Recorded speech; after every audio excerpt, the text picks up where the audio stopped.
Hello again and welcome back. This is Mr. E and we are on course 2 now. And in course 2 we're going to subtract, multiply, and divide integers. And in lesson 1 we're going to subtract integers. So this should be relatively quick compared to course 1 lesson 1, but not quite as fast as course 1 lesson 2. So we're going to have to use the idea of opposites in subtracting integers, and then we combine that with what we know about adding integers with different signs. So let's go ahead and get started. All right, so to subtract integers, we simply add the opposite. What do I mean by that? So 3 minus negative 8, or I could say it's actually, I'm sorry, not 3, 30. 30 minus negative 8. Well, we know that this negative sign here in front means we want to take the opposite of negative 8, which is a positive 8. So opposite of negative 8 is a positive 8. So this problem really is 30 plus 8, which gives us 38. Let's do a similar one. So now we have negative 30 minus negative 8. Well, this minus negative 8 really means, well, what's the opposite of negative 8, which was plus 8? So now we have negative 30 plus 8. Or our signs are different, so we take the difference. We know our answer is negative because we're more negative here. Our signs are different, so we take the difference, which is 22. So our answer must be 22. So we're just adding the opposite because that negative sign in front of a number means take the opposite.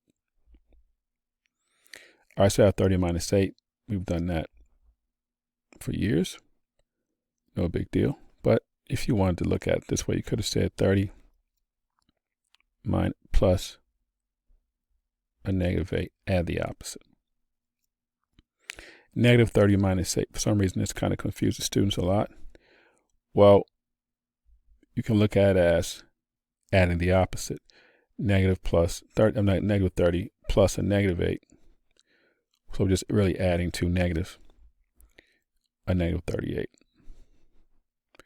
All right, now how can we use that to solve equations? We have n plus 8, also number n plus 8 equals negative 32. Well, if you remember, we're going to have to subtract 8 from both sides.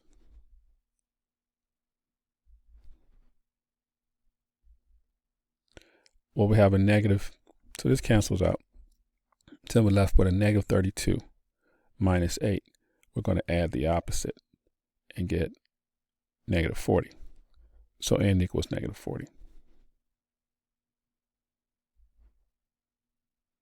Okay, so let's practice a few more.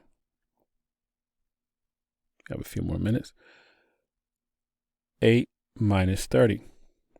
Remember, we're going to add the opposite. So it's really 8 plus negative 30. So we see we're more negative. Our signs are different. We're more negative. So it's going to be 30 minus 8, which is 22.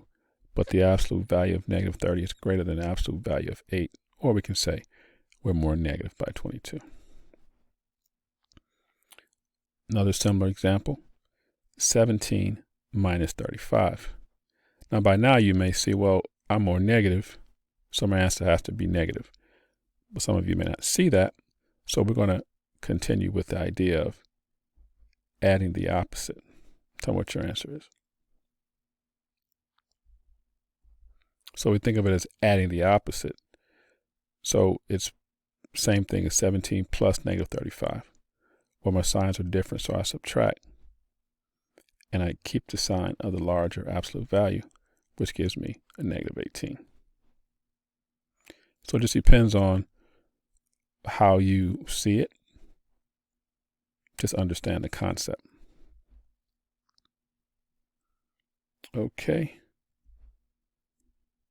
Let's wrap this up on the next video.